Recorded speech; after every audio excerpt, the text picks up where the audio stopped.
नमस्कार, स्वागत है आपका आज के इस नए वीडियो में। और आज के इस वीडियो में आपसे बात करने वाला हूं Q&A वीडियो के बारे में, यानी कि आपने जो हमारे वीडियो में कमेंट किए थे उन सभी सवालों का जवाब। तो उम्मीद है ये वीडियो आपको पसंद आएगी। तो करते हैं आज की इस वीडियो को स्टार्ट, जो कि है Q&A वीडियो। और इस वीडियो में आपके दे रहा हूँ कुछ सवाल के जवाब।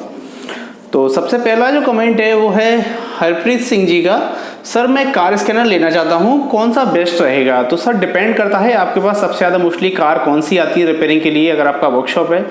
ओके, और अगर आप कार के ओनर हैं तो उसके लिए भी अलग अलग स्कैनर आते हैं। अगर आप वर्कशॉप के लिए स्पेशली लेना चाहते हैं तो वर्कशॉप के लिए मैं आपको रिकमेंड करूँगा लॉन्च या जी स्कैन या फिर बॉश का KTS 570 और भी काफ़ी स्कैनर आते हैं वर्कशॉप के लिए। RPM वगैरह भी स्कैनर आते हैं। तो आपको मेरी तरफ से तो मैं आपको सजेशन दूंगा कि आप लॉन्च का स्कैनर लें, सबसे बेस्ट है, ईजी टू यूज है और नॉर्मली अपडेट वगैरह भी उसके टाइम से आते रहते हैं, कोई प्रॉब्लम नहीं आती है। ओके सर, तो अगला जो क्वेश्चन है वो है आफताब भाई का। मनीष भाई, मेरे वीट डीजल पेट्रोल में 2 फॉल्ट कोड आ रहे हैं, P0404 and P0402, exhaust gas recirculation, EGR system range performance and exhaust gas recirculation excessive दिखा रहा है। गाड़ी चढ़ाई में रोक दो तो पिकअप नहीं लेती है, इंजन बंद होने लग जाता है, काफ़ी हार्ड एक्सीलेटर करना पड़ता है तब जाके पिकअप होती है, क्या प्रॉब्लम हो सकती है सर? Please tell me. 2 से 3 बार EGR मैंने चेक करवाया है मैकेनिक को, तो वो कहते हैं EGR बिल्कुल ठीक है, EGR में कोई प्रॉब्लम नहीं है और साथ ही साथ माइलेज भी कम है। तो क्या प्रॉब्लम हो सकती है? स्मोक भी देती है गाड़ी ज़्यादातर एक्सटेंशन पर। तो सर बेसिकली आपकी गाड़ी में जो प्रॉब्लम है वो है एक तरीके से EGR की ही प्रॉब्लम, और जो कोड आ रहा है वो भी EGR का है। अगर आपने किसी टेक्नीशियन को चेक कराई है, हो सकता है कि उन्होंने फिजिकली चेक किया हो कार, उसमें EGR में कोई कार्बन वगैरह तो नहीं है, या EGR काम कर रहा है नहीं कर रहा, तो फिजिकली कहीं लीकेज वगैरह तो नहीं है, ये सारी चीज़ें हो सकता है उन्होंने चेक की हो, या उन्होंने अगर प्रॉपर नहीं क्लीन किया होगा तो भी इस तरीके की प्रॉब्लम आएगी, या EGR का सोलेनोइड अगर ख़राब होगा तो भी यही प्रॉब्लम आएगी, या फिर अगर जो मास एयर फ्लो सेंसर होता है वो प्रॉपर सिग्नल नहीं देगा। मास एयर फ्लो सेंसर ही सिग्नल देता है एग्जॉस्ट गैस रिसर्कुलेशन वाल्व को, यानी कि EGR को जो सिग्नल देता है वो मास एयर फ्लो से सिग्नल जाता है ECM पे, और फिर ECM सिग्नल देता है EGR को उसी के अकॉर्डिंग, यानी कि वही आगे की जो स्टेटस है एयर मास सेंसर से ही सिग्नल लेकर के EGR के लिए जाता है। तो मेनली जो प्रॉब्लम है वो जहाँ तक हो सकता है मास एयर फ्लो सेंसर भी आपकी गाड़ी का ख़राब हो, या फिर उसमें जो वायरिंग की प्रॉब्लम भी हो सकती है, या फिर मेरे हिसाब से तो उसमें EGR की ही कहीं ना कहीं प्रॉब्लम है, या तो EGR अभी सही प्रॉपर तरीके से क्लीन नहीं है। ओके, तो एक बार आप उसको अच्छे से EGR को खुलवा करके कार से बाहर और अच्छे तरीके से क्लीन करवा के तब लगा करके चेक कराइए। नहीं तो अगर फिर भी प्रॉब्लम दूर नहीं होती है तो आप एक बार EGR को बंद करके भी चेक कर सकते हैं। ये प्रॉब्लम स्पेशली EGR से ही बन रही है, या कोई और पार्ट तो नहीं है, या कहीं वायरिंग तो नहीं है, या फिर ECM तो नहीं है। तो मेरे हिसाब से तो आपकी कार में EGR की ही प्रॉब्लम है। आप एक बार उसको अच्छे से क्लीन कराइए तो जो प्रॉब्लम है आई होप कि वो बिल्कुल ओके हो जाएगी, कोई प्रॉब्लम नहीं आएगी। अगला जो कमेंट है वो है आफताब खान जी का। भाई टाटा आरिया कार है, डाइकोर इंजन है, उसमें टर्बो की कोर डाली, जब से चलाते हैं तो पिकअप तोड़ देती है 100-120 की स्पीड से चलाने पर। चेक लाइट भी आ जाती है, जब चेक लाइट आती है तो टर्बो की जो वैक्यूम आना बंद हो जाता है। प्लीज़ रिप्लाई भाई। तो सर बेसिकली आपकी कार में जो प्रॉब्लम है वो चेक लाइट आती है, उसी की वजह से उसमें वैक्यूम आना बंद हो जाता है। तो मेनली जो फॉल्ट है या तो टर्बो की जो एडजस्टमेंट है वो प्रॉपर नहीं है। अगर वो एडजस्टमेंट प्रॉपर नहीं होगी, क्योंकि जब आप एक तरीके से 100-120 की रफ्तार पे जाते हैं तो कार के जो RPM होते हैं लगभग वही 2800 से 3000 के बीच के होते हैं, चाहे वो कोई भी कार हो। नॉर्मली 2500 से लेकर के 3000 के बीच के RPM होते हैं, चाहे वो कोई भी कार हो। ओके, चाहे वो 6 स्पीड कार हो या 5 स्पीड कार हो। नॉर्मली आपकी गाड़ी जब 100 या 120 की स्पीड पे पहुंचेगी तो इंजन के जो RPM होते हैं 3000 या 2500 RPM होते हैं, और जब 3000-2500 जो RPM होते हैं उस कंडीशन में जो टर्बो चार्जर की जो VGT है फुली फंक्शन करती है, यानी कि स्टार्ट गाड़ी पे क्या होता है कि एक तरीके से वो VGT ओपन हो जाती है, लेकिन जब 2500-3000 जाते हैं उससे पहले वो VGT नीचे आती है फिर ऊपर जाती है। तो उस कंडीशन में जो उसकी एडजस्टिंग है वो प्रॉपर नहीं है, क्योंकि लोड के हिसाब से जब टर्बो चार्जर बूस्ट बनाना चाहिए उतना वो बूस्ट नहीं बना पाता, तो वहाँ पर DTC जनरेट हो जाता है।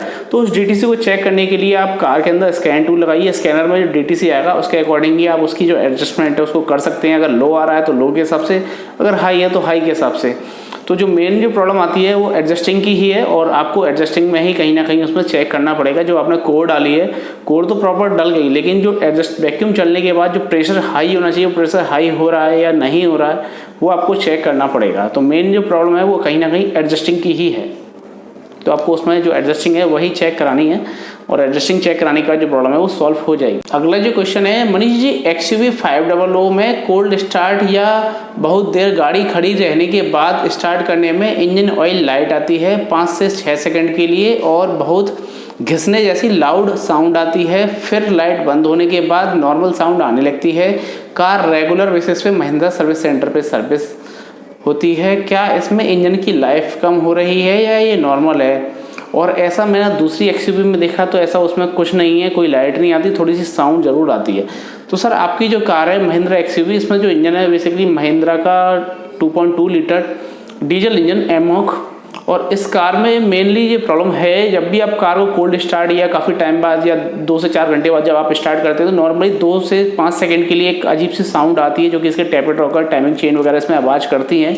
नॉर्मली ये महिंद्रा की सभी गाड़ियों में होता है, लेकिन लाइट नहीं आनी चाहिए। अगर लाइट आ रही है तो इसका मतलब या तो कार का ऑयल फिल्टर चोक है या फिर जो कार का ऑयल का प्रेशर है वो कहीं ना कहीं से एक तरीके से लीक है, यानी कि इंटरनल अगर वो लीकेज होगा, या फिर एक तरीके से अगर ऑयल पंप प्रॉपर काम नहीं करेगा, ऑयल पंप का प्रेशर अगर लो होगा तो भी इस तरीके की प्रॉब्लम आ जाती है। तो एक बार आप कार में जो कंप्लेंट है उसको दोबारा से आप महिंद्रा जहाँ सर्विस कराते हैं आप नियरेस्ट वहीं पर आप दोबारा से उसकी जो कंप्लेंट उसको बताइए कि सर इस तरीके से प्रॉब्लम आ रही है, तो आप जल्द से जल्द इस प्रॉब्लम को सॉल्व करा लीजिए, नहीं तो ये इस प्रॉब्लम की वजह से कार का जो टर्बो चार्जर है वो जल्दी खराब हो जाएगा। बाकी जो परफॉर्मेंस है वो भी आपको देखने को ज़्यादा नहीं मिलेगी आगे चल के, जो लाइफ है वो भी कम हो सकती है। तो आप जल्द से जल्द उस काम को चेक कराइए कहीं नियरेस्ट महिंद्रा टेक्नीशियन पे या फिर कहीं महिंद्रा सर्विस सेंटर पे। तो अगला जो कमेंट है, भाई पेट्रोल गाड़ी में बैक कंप्रेसर होता है क्या, और क्या ऑयल एडिटिव से बैक कंप्रेसर या गाड़ी का धुआं रोक सकते हैं, प्लीज़ बताइए सर। तो सर बेसिकली पेट्रोल गाड़ी में भी बैक कंप्रेसर होता है, चाहे वो कोई भी गाड़ी हो, डीजल हो या पेट्रोल हो। लेकिन अगर हम एक कंपेयर करें डीजल से पेट्रोल का बैक कंप्रेसर, तो डीजल कार में बैक कंप्रेसर ज़्यादा आता है, और देखा जाए तो एक समय से पहले भी डीजल गाड़ी में ही बैक कंप्रेसर आता है। पेट्रोल गाड़ी में इतनी जल्दी बैक कंप्रेसर नहीं आता। पेट्रोल गाड़ी में बेसिकली जो प्रॉब्लम आती है वो वाइट स्मोक की आती है, या ऑयल कंज्यूम की वजह से ये स्मोक बनता है एक तरीके से अगर मैं कहूँ तो। ओके, दूसरी चीज़ उसमें जो सिलेंडर पिस्टन होता है वो डीजल कार में बोर के जो बोर होता है उस बोर में सिलेंडर पिस्टन एक तरीके से बिल्कुल फ्री रखा जाता है, और पेट्रोल कार में हल्का सा उसको टाइट ही रखना पड़ता है, जो कि जिसकी वजह से जो बैक कंप्रेसर है वो इजीली जल्दी नहीं बन पाता। और बैक कंप्रेसर किस लिए बनता है ये भी मैं आपको बता देता हूँ। जो सिलेंडर बोर होता है जिसके अंदर पिस्टन चलता है, पिस्टन पर पिस्टन रिंग होती हैं, तो एक समय के हिसाब से क्या होता है, पिस्टन की जो रिंगें होती हैं जब वो ऊपर नीचे चलेगा तो पिस्टन रिंग भी घिसेगी। ओके, और जब पिस्टन रिंग घिसेगी तो थोड़ा बहुत पिस्टन भी घिसेगा, और जब ये दोनों घिसेंगे तो वो दोनों पार्ट सिलेंडर बोर को भी घिसेंगे। तो जब ये तीनों चीज़ें एक तरीके से घिस जाती हैं तो बीच में जो गैप बन जाता है, उसकी वजह से होता है जो ऊपर से डीजल आता है, डीजल इंजन में पिस्टन के ऊपर डीजल आता है, तो थोड़ा बहुत जो डीजल आता है, जब जो आग लगती है, फायर होता है, जो कम्बशन होता है, वो कम्बशन की जो थोड़ी बहुत जो गैस होती है, यानी कि जो एग्जॉस्ट गैस होती है एक तरीके से, या जो फायर होता है उस टाइम की जो गैस होती है वो सीधे नीचे आ जाती है चैम्बर की तरफ। वो नीचे चैम्बर की तरफ आती है तो वो बैक कंप्रेसर बन जाता है। तो मेनली जो जितनी स्पीड से इंजन चलता है उतना ही वो बैक कंप्रेसर बनता चला जाता है। तो कुछ गैस जो होती है पीसीबी वाल्व से निकल जाती है, कुछ गैस जो होती है वो सीधा ऑयल गेज की तरफ से निकलती रहती है। तो बैक कंप्रेसर इसलिए बनता है जब भी पिस्टन रिंग या पिस्टन या सिलेंडर बोर करता है, चाहे वो पेट्रोल गाड़ी हो या डीजल गाड़ी हो। लेकिन फिर भी पेट्रोल गाड़ी में बहुत ही कम देखने को आपको बैक कंप्रेसर मिलेगा, डीजल गाड़ी में आपको ज़्यादा देखने को मिलेगा। अगला जो क्वेश्चन है वो है, इंजेक्टर कोडिंग ना करने से वाइट स्मोक देती है कार, और वाइट स्मोक अनवन डीजल है, 2011 मॉडल सफारी डाइकोर है मेरी car, please answer me in next Q&A। Sir मैं आपका क्वेश्चन समझ चुका हूँ, लेकिन आपने उसको सही तरीके से आपने वो क्वेश्चन नहीं बता पाए। बेसिकली आपका कहना है कि इंजेक्टर कोडिंग ना करने से क्या वाइट स्मोक दे सकती है कार, या फिर इंजेक्टर ना कोडिंग करने से क्या क्या प्रॉब्लम आ सकती हैं। आपकी जो कार है वो है सफारी डाइकोर, और आपकी कार में भी यही इसी तरीके की प्रॉब्लम आ रही है, तो क्या ये इंजेक्टर कोडिंग की प्रॉब्लम है? मेरे हिसाब से आपने ये मेरे से क्वेश्चन किया हुआ है, तो मैं आपको बता दूं, इंजेक्टर जब आप कोडिंग नहीं करते तो इंजेक्टर कोडिंग का मतलब क्या होता है ये पहले आपको समझना बहुत ज़रूरी है।